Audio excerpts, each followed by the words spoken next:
எல்லாருக்கும் வணக்கம். இந்த நாளில் கூட தேவ சட்ட புத்தகத்திலிருந்து வருகை குறித்தும் 1000 வருஷ அரசாட்சி குறித்தும் இயேசு எப்படி வருவார், எப்போ வருவார், அவர் சொன்ன வார்த்தையை வேதத்திலிருந்து வாசித்து விளங்கிக் கொள்ளுவோம். புதிய சட்டம், புதிய ஏற்பாடு, மத்தேயு சுவிசேஷம் 24வது அதிகாரம் 27வது வசனத்திலிருந்து. மின்னல் கிழக்கிலிருந்து தோன்றி மேற்கு வரைக்கும் பிரகாசிக்கிறது போல மனுஷகுமாரனுடைய வருகை இருக்கும். பின்ன எங்கேயோ அங்கு கழுகு வந்து கூடும். அந்நாட்கள் உபத்திரம் முடிந்தவுடனே சூரியன் அந்தகாரப்படும், சந்திரன் ஒளியை கொடாதிருக்கும், நட்சத்திரங்கள் வானத்திலிருந்து விழும், வானத்தின் சந்துகள் அசைக்கப்படும். அப்பொழுது மனுஷகுமாரனுடைய அடையாளம் வானத்திலே காணப்படும்.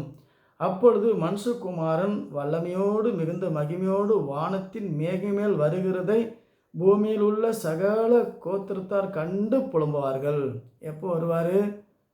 தேவனுடைய 1000 வருஷ அரசாட்சி முடிஞ்சு பகிரங்கமாக மின்னல் கிழக்கு தோன்றி மேற்கு வரைய பிரகாசிக்கிறது போல் அவருடைய வருகை இருக்கும். அவருக்கு அதுக்கு முன்னாடி உபத்திரம் முடிந்த உடனே சூரியன் அந்தகாரப்படும். எப்போ உபத்திரம் முடியும்? 1000 வருஷ அரசாட்சி முடிஞ்சு சாத்தான் என்றும் பிசாசு என்றும் பாதாளத்திலிருந்து வேதாளத்தை அவிழ்த்து விட்டு அது 7 வருஷம் இந்த பூமியில் கோமாளி தாத்தாவுக்குள்ள இருந்து எருசலேமில் ஆலயம் கட்டி கடாய் வெட்டி விருத்து சேதனை பண்ணுவாங்க. 7 வருஷம். 1000 வருஷம் அரசாட்சி முடிஞ்சு 1000 வருஷம் அரசாட்சி முடிஞ்ச உடனே ரகசிய வருகை. மணவாட்டி எடுத்துக்கொள்ளப்படுவார்.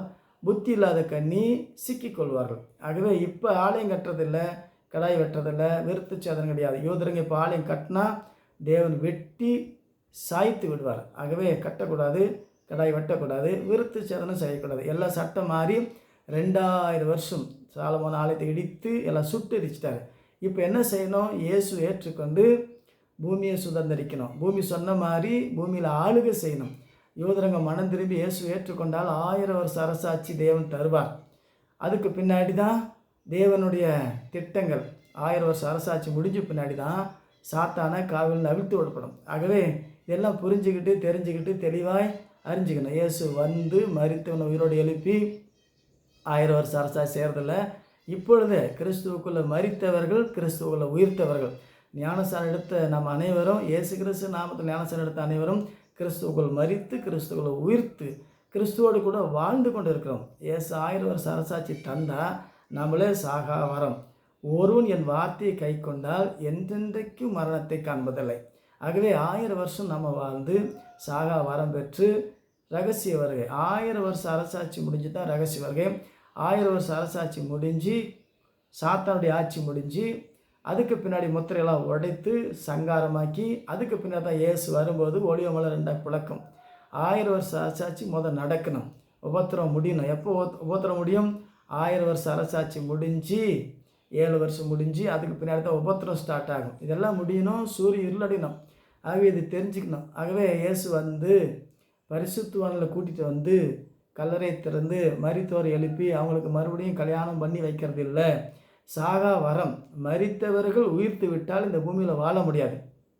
மாம்சம் இருக்கிற நம்ம தான் வாழ்வோம். பழகி பெருகி பூமியை நிரப்போம். ஆகவே இந்த சட்டத்தையும் திட்டத்தையும் தெளிவாக புரியாவிட்டால் அநேகருடைய குழப்பமான உபதேசம் என்னென்னா, இயேசு வருவார், இன்றைக்கி வருவார், நாளைக்கு வருவார்.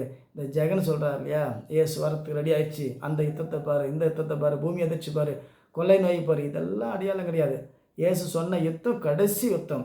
1வது யுத்தம், 2வது யுத்தம், 3வது யுத்தம் என்று வேதத்தில் கொடுக்கப்படவில்லை. ஒரே ஒரு யுத்தம் தான் கடைசி யுத்தம். இயேசு வருகைக்கு முன்னாடி நடக்கிற கோகு மாகோகு பயங்கரமான யுத்தம். அது கடைசி உலகம் முடியும் போது நடக்கிற யுத்தம். இப்போ நடக்கிற சண்டையெல்லாம் ஜாதி சண்டை, ஆங்கார சண்டை, பண சண்டை, பதவி சண்டை.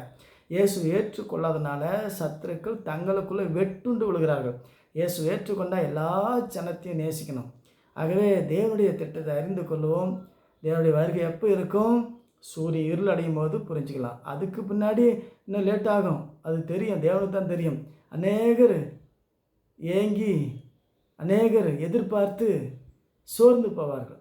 திடீர்னு சடிதியாய் திருட மரம் போல் வரும். ஆக ஏமாந்து போவாங்க. புத்தி உள்ள கன்னி 1000 வருஷ அரசாட்சியில் நல்லா அப்பவும் மீனும் சாப்பிட்டு நெத்திரி அடைந்தார்கள்.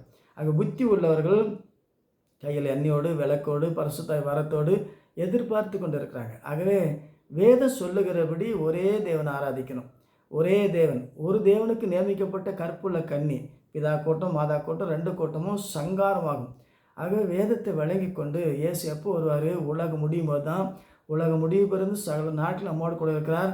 அதை விளங்கிக் கொள்ளும். 1000 வருஷம் அரசாட்சியில் கேட்டதெல்லாம் கிடைக்கும், சொன்னதெல்லாம் நடக்கும். இயேசு நமக்குள்ளே இருந்து எருசலேமில் உட்காந்துக்கிட்டு சாப்பிட்டுக்கிட்டு காலையில் எனக்கு சூடாக சப்பாத்தி கொடுலாம் கேட்குறதில்ல. இயேசு வந்து 1000 வருஷம் அரசாட்சி நடக்கிறதில்ல.